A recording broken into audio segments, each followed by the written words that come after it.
Welcome to some introductions to Section 2.3. Section 2.3 is on continuity. We're going to worry about kind of formal definitions of continuity and vocabulary in class, but there are some things I can do pretty quickly in videos. This first video is just on types of discontinuities. Uh, Discontinuities a lot of times are things you know them when you see them, but different kinds have names and they're due to different reasons. And I just want to take this video to very quickly go through what are the names of the different discontinuities and what do they look like. And I will say, especially on the homework problems to practice tonight, uh, graphing them on your calculator will be a big help. So the first type of discontinuity is what's called a removable or point discontinuity. And this actually comes in two forms. One is a hole or a break, and it's quite literally a point has been taken out of a function and it's just gone. Remember, our calculators don't show these, but they tend to show up especially in piecewise functions.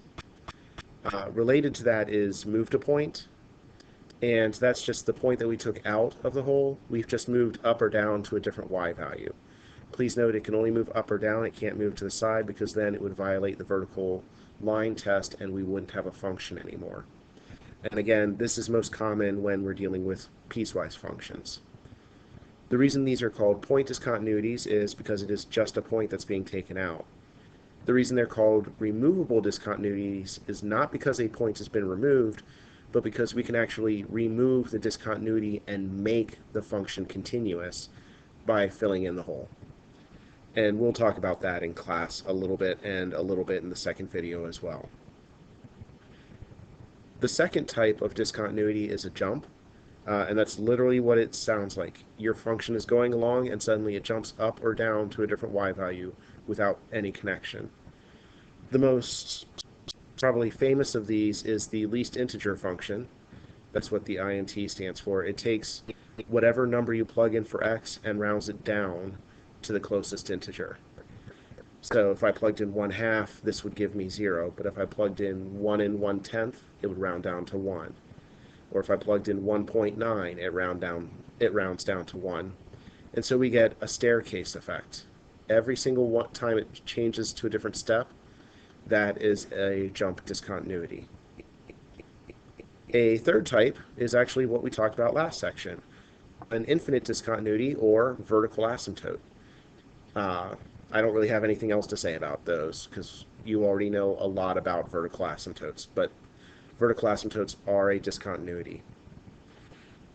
The final kind is actually one that you don't see very often. The only time I've seen this is in dealing in electronics, specifically designing circuits, and I have not seen this one on an AP test, but of course, if I skipped it, of course the question would show up this year. But it's what's called an oscillating discontinuity. And the graph here doesn't really do it justice, but what's happening is, if I were looking at the sine of 1 over x, well, it's coming in here, and then it goes down to a -1, but then it's actually jumping back and forth between -1 and +1 an infinite number of times without actually connecting all of those points. It shows a squiggle because the calculator's trying to connect them. It's a very rare discontinuity, but it is a discontinuity.